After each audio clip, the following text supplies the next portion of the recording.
Welcome to the slop farm. Enjoy the video. You start by verifying prerequisites.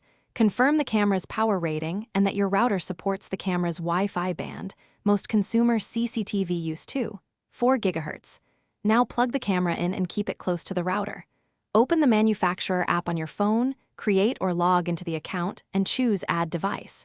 Scan the camera QR or enter MAC ID.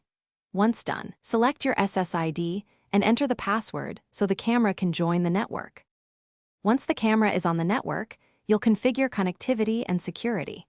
In the app, switch from access point or setup mode to client mode so the camera uses your home Wi-Fi. Make sure signal strength is good. Weak links cause drops.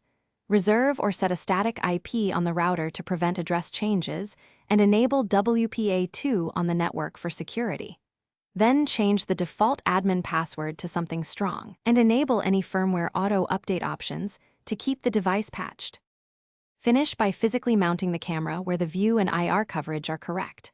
Once mounted, calibrate motion zones and sensitivity in the app, choose continuous or event recording, and set cloud or local SD storage. Test live view, push alerts, and remote access from outside your network.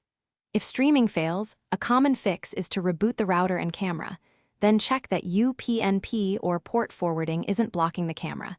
If that persists, recheck Wi-Fi password and signal strength. Thanks for watching. Consider subscribing if we helped you today.